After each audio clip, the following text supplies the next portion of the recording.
안녕하세요. 반갑습니다. 오늘 이 시간 강의는 그 베트남 이제 진출하면서 그저 번역용으로 강의를 해달라고 하는데 아마 여러분들이 제 입장이 돼서 이걸 30분 내에 각종 뇌질환, 심장질환, 암을 설명하라고 하면은 누구도 이 짧은 시간에 이거 설명을 해내기는 어려울 겁니다. 그래서 저는 항상 이런 강의 요청이 들어오면은 어떻게 하면 짧게 이걸 설명해 줄 수 있을까? 근데 이 생리학이라고 하는 거는 사실 좀 난해하면서도 한번 들으면 누구나 공감할 수 있는 내용이 바로 심층 생리학이거든요. 그래서 결론부터 얘기하면은 기존에 있던 어떻게 보면 전 세계적인 기존에 있던 모든 치료 방법보다 치료 효능이 가장 강력하다. 이 부분까지는 제가 자신 있게 얘기를 해드릴 수가 있습니다. 그럼 심층 생리학을 간단하게 요약하면 뭘까?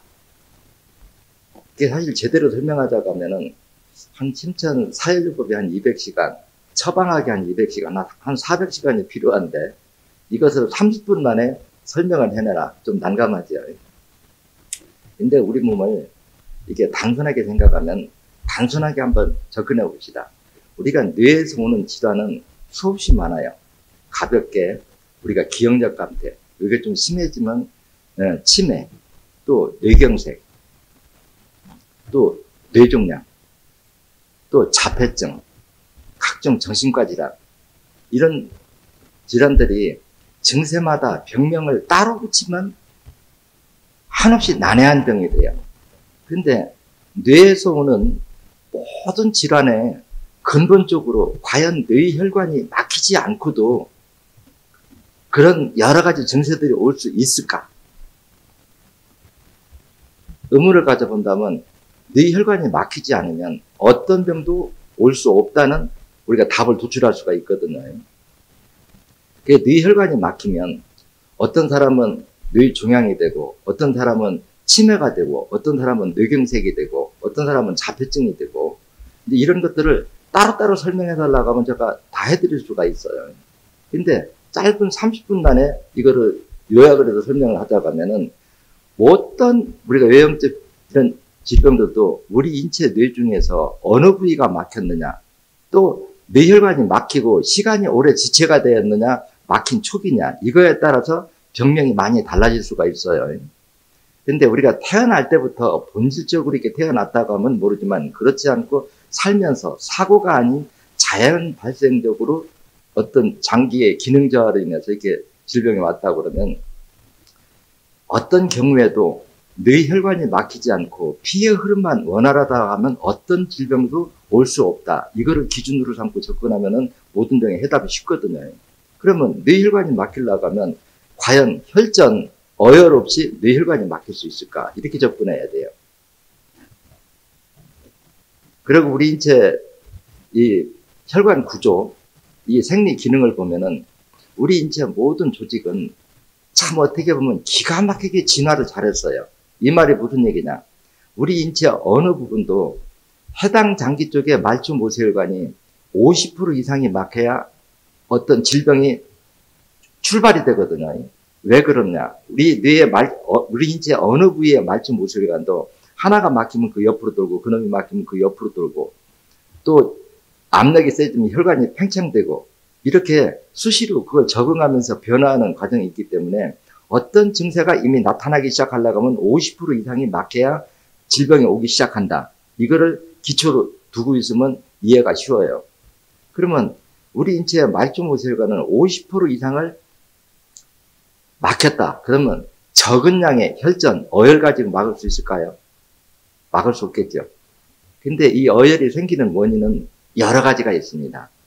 스트레스를 받아도 각종 중금속을 흡입을 해도 또 포화지방이나 트랜스지방을 많이 섭취해도 혈관이 막히는 혈전, 어혈이 형성이 됩니다. 그런데 우리가 질병적으로 논하자고, 질병적으로 우리가 공기나 중금속이나 이거는 누구나 다 접할 수 있는 거지만 우리 신체 장기 중에 기능 저하로 인해서 생기는 어혈이 제일 많습니다. 그래서 우리가 이 부분 하나만 통제해도 우리 인류에게 오는 많은 질병들에 대해서 예방하고 치료하는 방법을 이쪽으로 접근한다고 하면 이렇게 복잡하지 않고 단순 명료하게 접근할 방법이 있거든요. 우리가 혈전, 어혈 없이는 뇌혈관이 막힐 수 없다. 이렇게 정의를 한다고 하면은 혈전이 왜 생겼을까 이렇게 접근해야 돼요. 그럼 혈전이라고 하는 건 도대체 구성원이 뭐냐? 따지면 주 성분은 지방 단백질입니다. 우리가 혈액 속에 성분학으로 분류하자고 하면 1000가지, 2000가지로 성분을 분류할 수 있지만 질량으로 따지면 지방 단백질의 비율이 제일 높은데 이 지방 단백질이 중산, 탄인산과 화학 반응을 일으켜서 응고된 것이 바로 혈전, 어혈이다. 이렇게 이해하면 돼요. 그러면 건강한 사람과 건강을 잃은 사람의 차이점은 뭘까? 하고 따져보면 우리가 피가 맑으면 혈전이 생길 이유가 없다. 이렇게 접근하면 되거든요. 그럼 피가 맑으려고 하면 피를 맑게 여과해주는 대표적 장기가 무엇이냐? 따지면 대표적 장기는 우리가 신장, 간, 또 여기다 하나 굳이 더 포함하다가 하면 췌장까지 보태면 더 이해가 쉬울 거예요. 물론 다른 기관들도 피를 맑게 정상 혈액을 유지하는데 다 공헌을 하고 있지만 대표적 장기로 꼽으면 이 세 가지 장기를 꼽을 수 있다는 거예요. 그런데 이게 참 재밌어요. 우리 인체 구조가. 뭐냐고 하면 우리 인체 생리 구조는 항상 어떤 병이든지 적은 병이 커서 큰 병으로 이렇게 악화되는 거지 처음서부터 큰 병이 올 가능성은 사고, 중금속이 아닌다면 올 수가 없어요. 인체 구조 자체가. 그래서 맨 먼저 신장 기능이 떨어지면 고지혈증이 되고 간 기능이 떨어지면 고지혈증이 혈전이 응고된 것이 어혈이다 그랬어요. 요 두 가지를 이해하면은 신장과 간이 피를 여과하는 기능을 정상화시키면 어혈이 만들어지는 걸 줄일 수 있다. 이 답이 나오고 이렇게 만들어진 어혈이 뇌 말초모혈관 50% 이상을 막을 때 우리가 뇌에서 오는 각종 기억 초기에 맨 처음에 뇌혈관이 막혀서 뇌세포 분열 기능이 떨어진 초기에는 우리가 기형적 감퇴, 그 다음에 치매, 뇌경색, 손해위축증, 또 뇌종양, 뇌암, 또 자폐증, 전신분열 이런 것들이 여러 가지 각각 다른 형태로 올 수가 있다는 거예요. 근데 이게 다른 병의 원인이 뭘까 하면은 우리 혈관을 하수도 구멍으로 이해하면 쉬워요.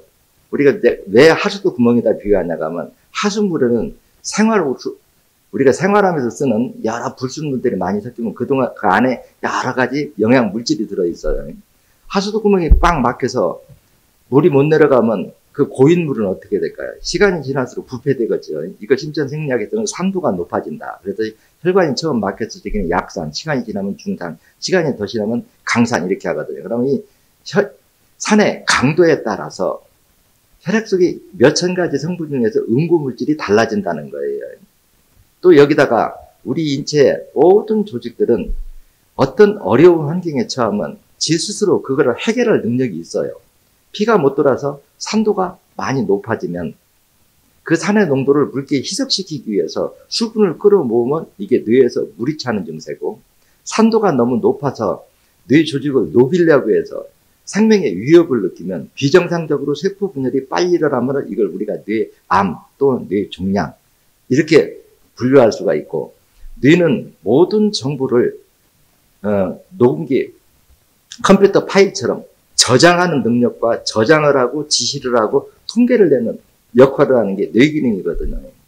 그러면 우리가 이 뇌는 각 뇌세포마다 정보를 우리가 근육세포, 우리 인체 체세포 약 5마리에서 7마리를 한 가족으로 해서 신경선 하나와 뇌와 연결이 되어 있는데, 체세포에서 오는 정보를 뇌가 입력을 하고, 뇌에서는 이걸 통합을 해서 명령을 내려서 신경선을 통해서 뇌파로 해서 이렇게 각 근육세포들이 수축팽창의 원리로 우리 인체를 움직이는 이런 구조로 되어 있거든요. 그러면 맨 처음에 혈관이 막혀서 피가 못 돌 적에는 산소가 부족해서 오는 질병, 영양 공급이 안 돼서 오는 질병이 처음에 이렇게 출발이 되고, 이게 이제 혈관이 막혀서 피가 못 도는 시간이 길어지면 산도가 높아지면서 혈액 속의 여러 물질들을 응고시킬 수도 있고 녹일 수도 있고, 또 생명에 위협을 주면 비정상적으로 세포 분열을 빨리 할 수도 있고, 또 산도가 너무 이렇게 높으면 그 산의 농도로 물질을 희석시키기 위해서 수분을 끌어 모을 수 있고, 이게 뇌 기능이거든요. 근데 여기에다가 우리가 정신과 질환까지 이거를 합틀린다고 그러면은 어떤 결론이 나오냐. 우리가 뇌 세포마다 가지고 있는 정보가 다 다르면 그 정보 보호 막을 유지하고 있어야 돼요. 혼선이 일어나지 않게 해요. 또 정보 보호막만 있어야 되는 게 아니고 각 여러 가지 우리 인체 각 기관에서 오는 정보들을 하나의 생각으로 이제 통합을 하려고 하면 신경 정보 전달 물질이 있어야 돼요. 그런데 이런 물질이 녹아 없어지면 정보 혼선도 일어나고 통합 기능이 되지 않고, 이런 거에 따라서 우리가 병명이 우수하게 이렇게 달라지는 쪽으로 할 수가 있거든요. 근데 이 부분에서 심천생리학은 어떻게 보고 있느냐. 우리 인체는 우리가 이 한 생에서 자기 나이만큼 태어난 시간만큼 진화를 했느냐. 그게 아니거든요. 진화를 보면 우리 인체는 하나의 태초의 하나 작은 미생물로부터 수억 년 동안 진화 과정을 거치면서 그 생명체가 접한 그 환경에서 살아남는 영적인 깨우침이 누적돼서 지금 현생에 이르렀거든요. 이 말을 요약해주면은 우리 인체는 웬만큼 기능이 좀 떨어지고 망가져도 일부만 있으면 그 일부가 세포 분열을 통해서 재생복원하는 기능은 우리 인체 모든 조직이 다 가지고 있다. 우리 인체를 이렇게 바라보면 본질적으로 태어날 때부터 가지고 있는 세포 분열을 통해서 다시 재생복원할 수 있는 환경만 만들어주면 우리 인체는 정상 조직 세포가 100개가 정상이라고 할 때 30% 정도만 남아있어도 그 30%가 세포가 분열할 수 있는 환경 조성, 즉 영양 공급과 산소 공급을 해주면 그 30%가 40%, 50%, 60%, 70%에서 100까지 복원하는 기능은 우리 인체 모든 조직이 다 가지고 있다는 거예요. 이제 포괄적으로 설명하자면 네, 이런 답을 얻을 수 있죠. 그러면 우리 질병이 혈전, 어혈이 뇌혈관을 막혀서 피가 묻던 연쇄적 합병증으로 인체에서 뇌에서 오는 모든 질환이 우리가 진행이 된다고 하면은 그 막힌 뇌 속에 있는 그 말초무혈관을 막고 있는 혈전을 녹이고 불려서 빼내는 치료 방법과 그 막힌 건 그대로 두고 약만 가지고 치료하는 방법이 어떻게 더 효능이 빠를까요? 이건 물어보나 마나 그 막고 있는 혈전을 녹이고 불려서 빼내서 피를 순환할 수 있게 핏길을 열어주는 방법 첫째고, 두 번째는 힘들게 뚫어놓은 거를 다시 안 막히려고 하면 새로운 어혈이 만들어지는 걸 중단시켜줘야 돼요. 그럼 뭐냐? 어혈, 혈전은 왜 만들어졌느냐? 신장과 간이 피를 여과하는 기능이 망가진 합병증으로 혈액 속의 지방 단백질이 중산 탄인산과 화학 반응을 일으켜서 응고된 게 어혈이 만들어졌다고 그러면 신장과 간이 피를 여과하는 기능을 정상화시켜서 새로운 어혈을 만들어지지 못하게 하는 것이 가장 우리가 효과적인 방법이다. 이렇게 이해하면 돼요. 그러면 신장과 간이 피를 여과하는 기능을 정상화시킨다는 건 무슨 의미일까? 이걸 또 이해해야 되겠죠.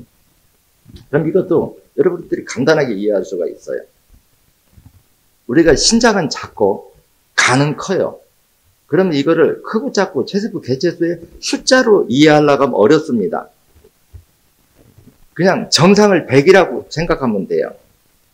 예를 들어서 신장 사구체 세포가 100%가 피를 여과할 때와 30%가 피를 여과할 때는 피를 맞게 유지하는 기능이 그만큼 차이가 난다는 소리고, 간 역시도 마찬가지예요. 간 세포가 우리가 30%가 피를 여과하는 거와 100%가 피를 여과하는 거는 피의 맑기를 유지하는 게 엄청난 차이가 날 수밖에 없어요. 그러면 우리가 신장과 간이 피를 여과하는 기능이 100이 정상인데 한 50% 정도는 좀 기능이 떨어져도 별반 모르고 살아요. 현대의학으로 검사해도 진단이 나오지도 않아요. 그러면 이 50%를 다시 100%로 만드는 방법은 세포 분열을 통해서만 가능하다는 거예요. 그러면 세포가 세포를 분열시키려고 하면 세포가 분열할 수 있는 환경을 만들어줘야 되는데 그 환경이 뭘까? 영양 공급과 산소 공급입니다. 그러면 영양 공급과 산소 공급을 한다고 하면 1차적으로 말초보세혈관이 60%가 막혔다. 피는 몇 프로가 돌까요? 40%. 그럼 피를 여과하는 세포는 몇 프로일까요? 40%.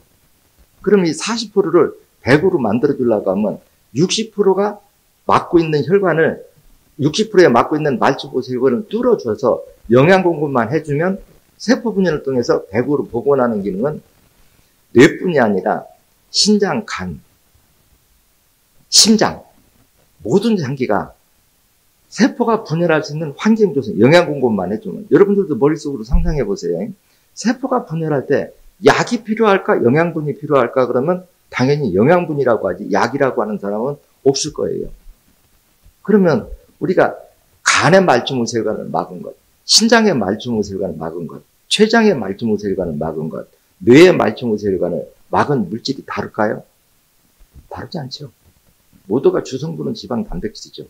물론 그 속에 철분도 섞여 있고 칼슘도 섞여 있고 이것이 많이 섞여 있으면 어혈이 단순 어혈, 섬유질화된 어혈, 담숙화된 이렇게 바뀌겠지만 질량으로 따지면 지방 단백질이 제일 많다는 거예요. 이거를 녹이고 불려서 빼내서 핏기를 열어주는 방법보다 더 치료 효능이 빠른 게 있겠느냐 한번 의문을 가져보라는 거예요. 없지요.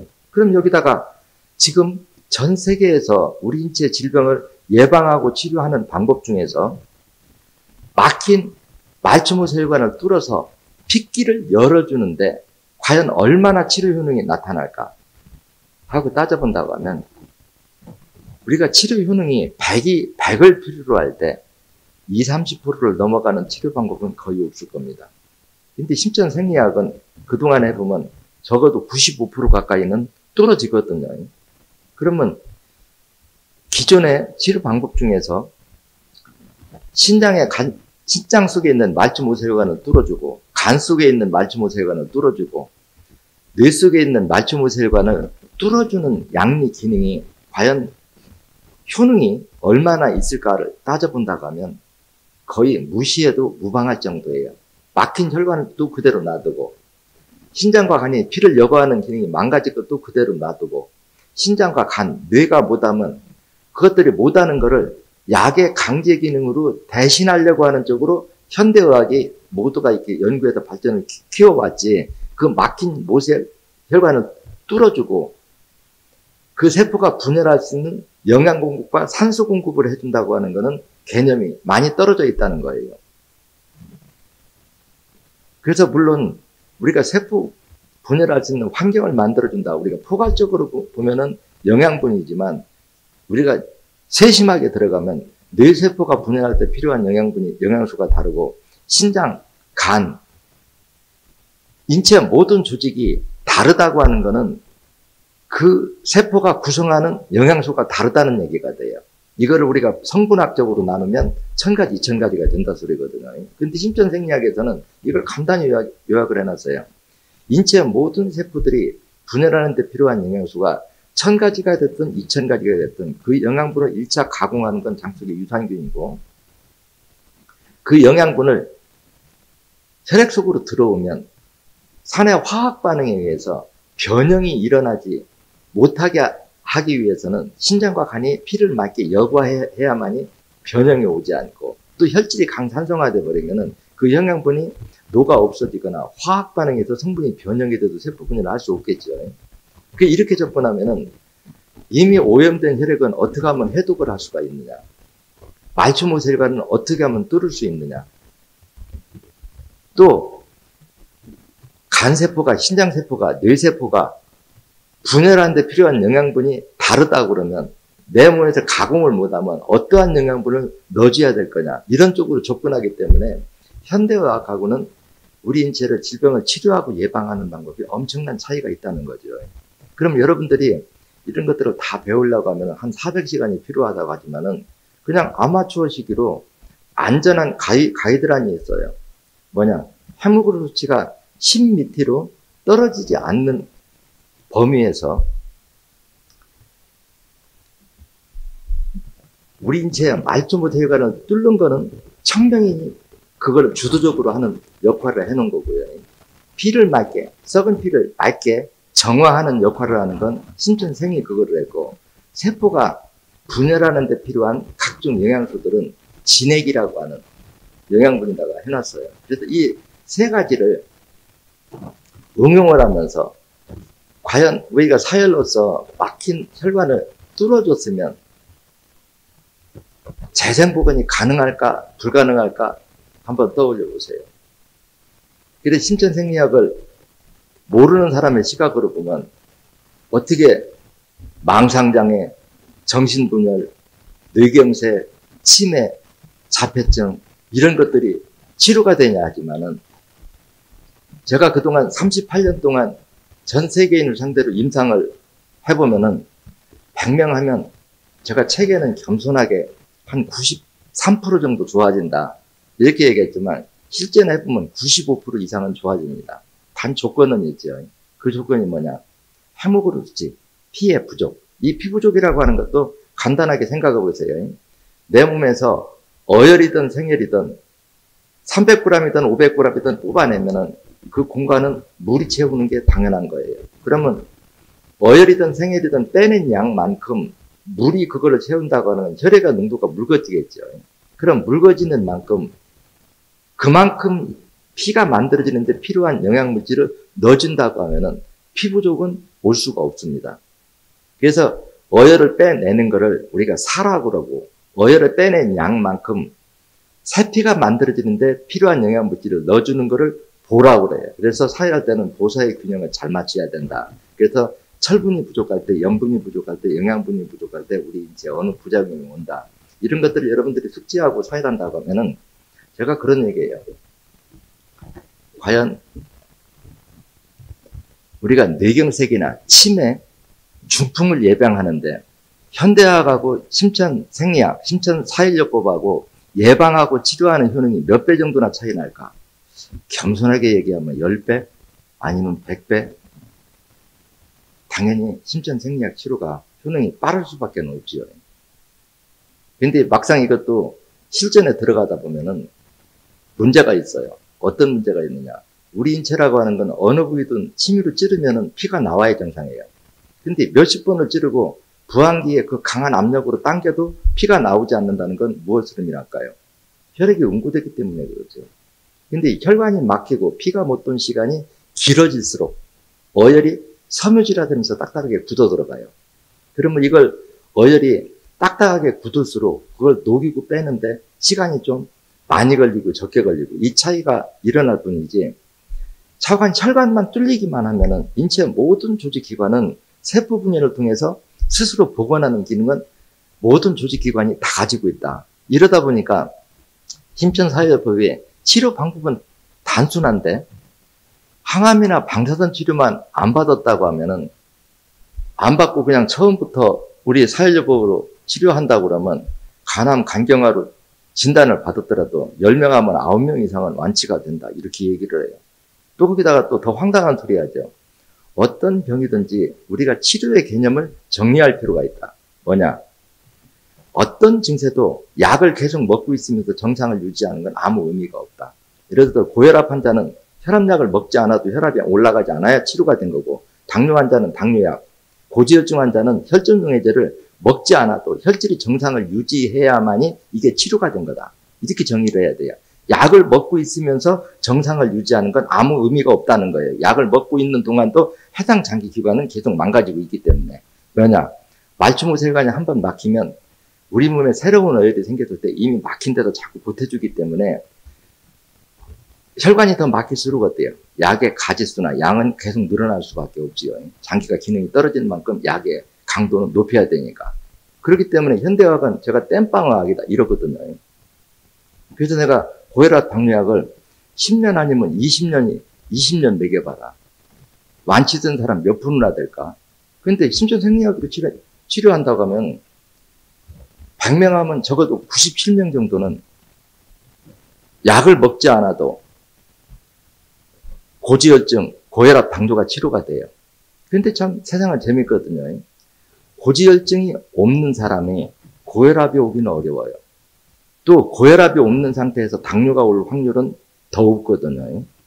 그럼 우리가 질병 예방 차원에서 고지혈증 단계에서 치료가 됐다고 그러면 고혈압은 올 수가 없고, 고혈압 단계에서 치료가 됐다고 하면은 당뇨병이라는 건 올 수가 없고, 또 우리가 뇌질환도 그래요. 피가 맑으면 뇌혈관이 막힐 이유가 있을까요? 혈액이 걸쭉해지고 혈액의 밀도가, 영양분의 밀도가 높아지는 걸 우리가 고지혈증이라고 그러고, 영양분의 밀도가 높아진 상태에서 영양분의 껍질이 중산 산화작용에 의해서 벗겨져서 연물처럼 이렇게 엉겨붙은 걸 혈전 또는 어혈이라고 그럽니다. 그러면 이러한 어혈은 간 기능이 떨어지지 않고 그렇게 대량으로 만들어질 수가 없다는 거예요. 그러면 우리가 이런 차원에서 우리가 뇌경색을 먼저 한번 따져봅시다. 뇌혈관을 막히지 않으면 뇌경색, 중풍이지요. 그러면 중풍하고 뇌경색하고는 차이점이죠. 중풍, 뇌출혈은 뇌혈관이 터져서 오는 병이고, 뇌경색은 뇌혈관이 막혀서 오는 병이에요. 그런데 따지면 뇌혈관도, 뇌출혈도 혈관이 막힌 게 원인이고, 뇌경색도 혈관이 막힌 게 원인이거든요. 그럼 차이점은 뭐냐? 뇌경색은 뇌 쪽으로 들어가는 입구가 막히면 뇌경색이 오는 거고, 뇌를 거쳐서 나가는 쪽이 막히면 뇌출혈이 오는 차이밖에 없어요. 그러면 이 두 가지의 차이점은 뭐냐? 뇌경색은 들어가는 입구를 뚫어주면 되는 거고, 뇌출혈은 뇌 쪽을 거쳐서 나가는 쪽을 뚫어주면 돼요. 그럼 우리가 응급처치해서 한번 생각해 봅시다. 갑자기 뇌경색이나 뇌출혈로 쓰러졌다. 그럼 뇌경색이면 9번, 53번이 1순위가 되는 거고요. 이제 2순위가 1번, 17번이 되는 거고, 3순위가 6번이 되는 거고, 4순위가 31번이 되는 거예요.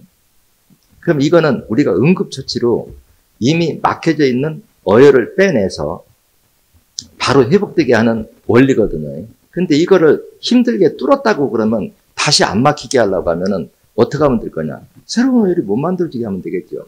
그럼 새로운 어혈이 못 만들어지게 하려면 어떻게 하면 되냐? 신장과 간에 피를 여과하는 기능을 정상화시켜야 돼요. 그럼 정상화라는 건 뭐냐? 신장과 말주모세혈관 연관이 적어도 50%, 60% 막혀버려야 어혈이 만들어지는 속도가 빨라지거든요. 그러면 신장과 간 속에 있는 말주모세혈관은 뚫어져야 되는데, 지금 기존의 방법으로 신장과 간 속에 있는 말주모세혈관을 뚫어서 핏길을 열어주는 치료 효능이 나타나는 지금 방법이 있느냐 물어주면은 기껏 해봐야 혈중용해제밖에 없죠. 그러니까 신장이 망가져서 심부전증이 오면 투석하라, 이식하라. 또 간 기능이 망가지면 부분절제냐, 전체 이식이냐. 신장과 간을 그대로 놓고 재생복원 시키는 학문은 그나마 제가 하고 있는 게 어떻게 보면 유일하다고 봐야 되겠죠. 그래서 여러분들이 신천생리학을 어렵게 보면 아주 어렵고 쉽게 보면 아주 쉬워요. 뭐냐? 모든 병은 혈관이 막혀서 오는 병이다. 그러면 혈관이 막고 있는 어혈을 녹이고 불려서 빼내고 다시 안 막히게 하려고 하면 새로운 어혈을 만들지 못하게 한다. 이게 참 중요하겠죠. 근데 우리 인체의 생리 구조를 보면 인체 말주모세혈관을 100으로 볼 때 자신의 나이 %만큼 막힌다 해놨고요. 또 50% 이상이 막혀야 질병이 온다고 했어요. 이 말을 의미를 잘 생겨보면은 50%가 막히기 전 50대 이전까지는 어떤 질병이 왔어도 자가 치유될 가능성이 상당히 높아요. 근데 50대 이상이 돼서 말주모세혈관이 50% 이상이 막힐 때는 스스로 자가 치유 능력은 그만큼 떨어질 수밖에 없다. 이렇게 봐야 된다는 거예요. 그런데 우리 신천생리학은 재밌잖아요. 그 말주모세혈관을 막고 있는 그 어혈을 머리카락처럼 그 가는 좁은 데 들어있는 그 혈전을 녹이고 불려서 바깥으로 빼내고 다시 안 막히게 어혈이 생기는 자체를 중단한다고 접근해서 이 치료 방법을 하다 보니까 어혈이 잘 나와주느냐 안 나와주느냐 이거에 따라서 엄청난 치료 효능이 있거든요.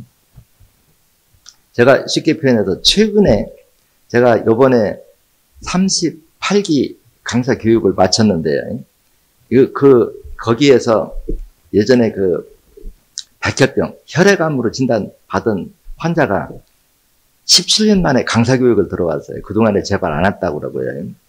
그 환자의 아버지도 같이 교육이 들어왔어요. 거기도 재밌는 부분이 있어요. 뭐냐. 그 아버지가 갑자기 뇌경색에 쓰러졌는데, 심천 생리학의 가장 장점이 뭐예요? 누구나 병 고치는 방법 자체를 전수해 줘버리죠. 근데 그 아들내미가 혈액암, 백혈병으로 사혈하는 기간이 한 2년 걸렸어요. 근데 그동안에 17년 동안 한 번도 재발 안 했다고 그러거든요. 그러면 그 2년 동안 그 사혈을 하면서 사혈하는 방법은 이미 터득해서 다 알고 있죠. 근데 아버지가 갑자기 뇌경색으로 딱 쓰러지니까 이거를 접하고 부항기를 다룰 줄 아니까 돼요. 그 즉시 머리 자르고 뽑아버렸죠. 그랬더니 저녁에 뺐더니 아침에 멀쩡해지는 거예요. 그러니까 우리 이래서 안 되겠다. 정식으로 이걸 배우자 해가지고 아버지하고 아들하고 같이 와서 이렇게 교육받은 사례가 가장 최근에 있었던 실사례입니다. 그래서 여러분들이 이제 심천 이 사혈요법을 제대로 이해하려고 하면은 어떤 부분을 이해하면 되냐. 가능하면은 우리가 한 15세 때 한번 사혈하고 한 35세 때 한 20년 간격으로 예방 사혈을 해준다고 하면 비용도 적게 들어가고 예방학으로 아주 좋다. 그렇지만 이미 이런 걸 몰라서 다 지나가서 임시에 쓰러졌을 때도 쓰러진 바로 3일 이내에 사혈하면은 효과는 지구상에 있는 어떤 방법보다도 강력하다.